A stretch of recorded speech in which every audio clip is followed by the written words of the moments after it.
महाभारत का युद्ध द्वापर युग में लड़ा गया। महर्षि वेदव्यास ने इस पूरी घटना को संस्कृत महाकाव्य का रूप दिया। इस महाकाव्य में कई प्रेरणादायक कहानियाँ शामिल हैं। ये कहानियाँ बच्चों को धर्म और कर्म का पालन करना सिखाती है। महाभारत की कथा में बहुत से महान पात्र हैं जिनसे बच्चों का मार्गदर्शन हो सकता है। वीर अर्जुन, भगवान श्री कृष्ण, धर्मराज युधिष्ठिर, भीष्म पितामह, गुरु द्रोणाचार्य, दानवीर कर्ण और महात्मा विदुर ऐसे ही कुछ चरित्र हैं। सिर्फ इतना ही नहीं, ऐसी कई घटनाएं महाभारत कथा का हिस्सा है जो कुछ न कुछ शिक्षा जरूर देती है। मॉम जंक्शन के इस कहानी सेक्शन में हम ऐसे ही पात्र और घटनाओं का जिक्र सरल भाषा में करने जा रहे हैं। इनके द्वारा आप अपने बच्चों का परिचय भारत के इतिहास और संस्कृति से करवा सकते हैं। श्री कृष्ण की देखरेख में अर्जुन ने जितने भी निर्णय लिए वो विवेक और बुद्धि का इस्तेमाल करने के अच्छे उदाहरण हैं। कृष्ण अर्जुन संवाद सुनने से बच्चों में निर्णय लेने की क्षमता का विकास हो सकता है। महाभारत की कथा में श्री कृष्ण के चरित्र की मदद से आप अपने बच्चों में भगवान के प्रति आस्था पैदा कर सकते हैं।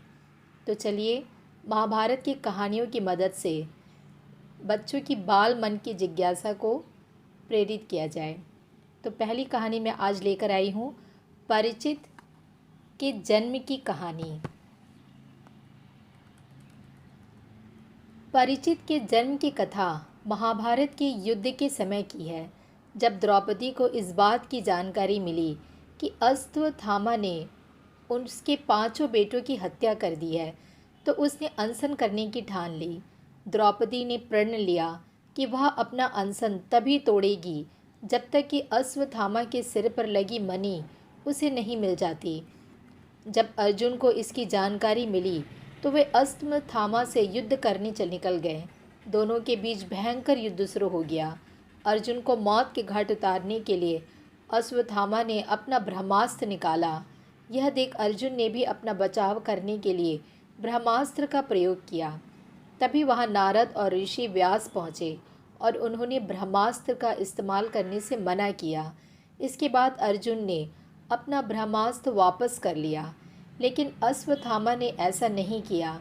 दरअसल अश्वत्थामा 5 पांडवों के कुल को नष्ट करना चाहता था, इसलिए उसने अपने ब्रह्मास्त्र की दिशा बदलकर अभिमन्यु की पत्नी, जो कि गर्भवती थी, उसकी ओर कर दिया। इस पर भगवान कृष्ण ने कहा, अभिमन्यु की पत्नी उत्तरा को परिचित नामक बेटे के जन्म का वरदान मिला है, इसलिए वह जरूर जन्म लेगा।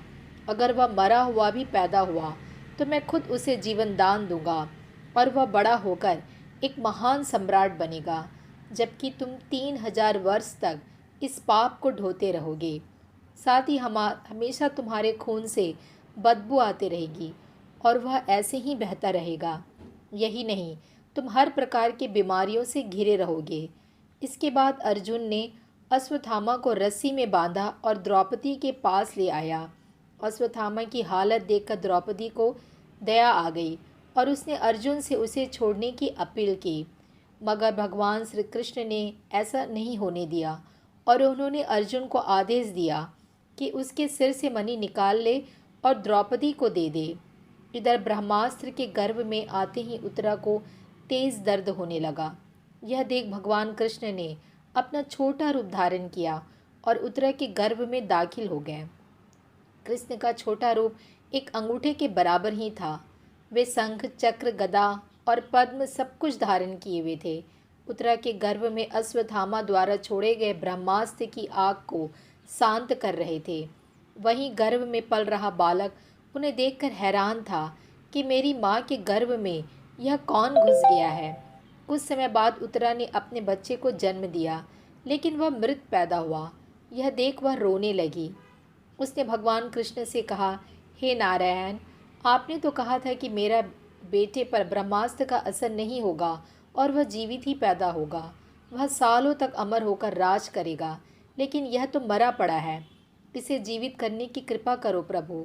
उत्तरा की बात सुनकर भगवान कृष्ण तुरंत प्रसूति गृह में प्रवेश किया और कहा, हे पुत्री, तुम दुखी ना हो, तुम्हारा बेटा जरूर जीवित होगा। मैंने खुद इसके जीवन की रक्षा की है। इसके बाद कृष्ण भगवान ने मृत बालक पर अमृतमयी नजरें डाली और कहा, अगर मैंने जीवन में कभी झूठ का साथ नहीं दिया है और हमेशा ब्रह्मचर्य के नियमों का पालन किया है, कभी किसी लड़ाई में अपनी पीठ नहीं दिखाई है, ना ही कभी अधर्म का साथ दिया है, कुछ अभी इसी समय अभिमन्यु का यह पुत्र जो मरा पड़ा है वह जीवित हो जाए। इतना कहने के बाद कृष्ण ने जब उस मृत बालक पर अपना हाथ डाला तो वह जीवित हो गया और रोने लगा। इसके बाद भगवान कृष्ण ने ब्रह्मास्त्र को वापस ब्रह्मलोक भेज दिया।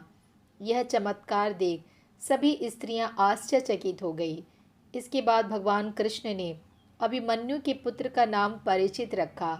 इसके पीछे का कारण था कि वह बालक गुरुकुल के नाश होने पर जन्मा था। वहीं जब युधिष्ठिर वापस आए और उन्हें बालक के जन्म के बारे में पता चला तो वे भी खुशी से झूम उठे। इस खुशी में उन्होंने हाथी, घोड़े, अन्य, गाय आदि दान दिए। इसके बाद उन्होंने ज्योतिष को बुलाया और बच्चे के भविष्य की जानकारी ली। इस पर ज्योतिषी ने कहा, यह बालक प्रभु श्री कृष्ण चंद्र का भक्त कहलाएगा। यह एक धर्मी, यशस्वी, पराक्रमी व दानी होगा। ज्योतिष ने आगे बताया कि जीवन में एक ऋषि का शाप पाकर गंगा के तट पर यह श्री शुकदेव से आत्मज्ञान की प्राप्ति करेगा। ज्योतिष की बात सुनकर युधिष्ठिर खुश हुए और उन्हें दक्षिणा देकर वहां से विदा कर दिया। इस कहानी से हमें यह सीख मिलती है कि कभी भी किसी कार्य को छल कपट के साथ नहीं करना चाहिए, इससे हमारा बुरा ही होता है। फिर मिलूंगी आपसे एक नई कहानी के साथ। और कहानी सुनने के लिए इस चैनल को सब्सक्राइब करना ना भूलें। अपना मैसेज ज़रूर लिखें। फिर मिलेंगे, तब तक के लिए बाय बाय।